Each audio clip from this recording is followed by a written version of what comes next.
वो कैसे संभव है माता? आपका जन्म तो बहुतों ने अपने जीवन काल में देखा है। आपकी माता अभी भी जीवित हैं, उनके गर्भ से आपने जन्म लिया। आप पुरातन और अविनाशी कैसे हो सकते हैं? तुम शरीर देख रहे और मैं आत्मा की बात कर रहा हूं। मेरे अनेक जन्म हुए हैं पार्थ, मैंने अनेकों अवतार धारण किए, कई शरीर बने हैं मेरे और इसी मिट्टी में मिले। आगे भी मैं बार बार जन्म लूंगा। जब जब धर्म को हानि होती है, तब जब अधर्म में वृद्धि होती है, तब सत्पुरुषों के उद्धार के लिए, धर्मियों के विनाश के लिए, धर्म की पुनः स्थापना के लिए मैं ही जन्म लेता। ये प्रत्येक युग में होता आया है और आगे भी ऐसा ही होगा। मैं ही अविनाशी परमात्मा, मैं ही मत्स्य भी था और मैं ही वामन अवतार भी, मैं ही ब्रह्मा विष्णु और महेश हूँ और मैं ही सरस्वती काली और लक्ष्मी भी।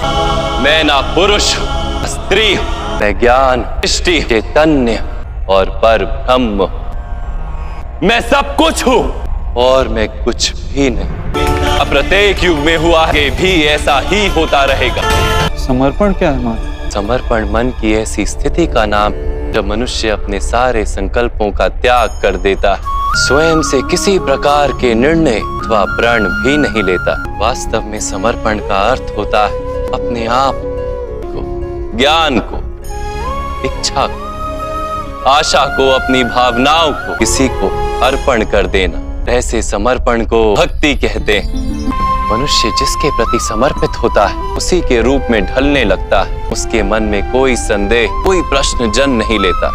किसी दुष्ट के प्रति समर्पित उस मनुष्य के कार्यों को दूषित कर देता। अंगराज कर्ण ने धर्म को जानते हुए भी युद्ध सभा में पांचाली को अपशब्द कहे थे। उसका कारण था अंगराज का भ्राता दुर्योधन के प्रति समर्पण। इस युद्ध में उन्हें जो दंड मिलेगा किसी जन्म या जाति के लिए नहीं, अथवा एक दुष्ट के प्रति समर्पण के लिए उन्हें दंड मिलेगा।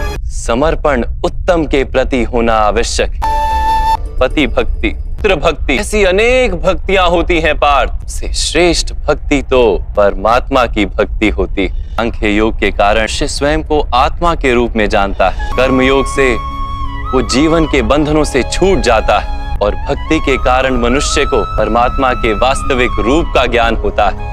परमात्मा के ज्ञान से मनुष्य जन्म मरण के फेरों से छूटकर सच्चिदानंद स्वरूप को प्राप्त कर लेता है। शरीर के माध्यम से ही मनुष्य को परमात्मा का साक्षात्कार होता है। मृत्यु और नए जन्म के बीच के समय में आत्मा के ज्ञान में वृद्धि नहीं हो पाती। इस जन्म में प्राप्त ज्ञान, विचार और अभ्यास को लेकर आत्मा नया शरीर धारण करती है।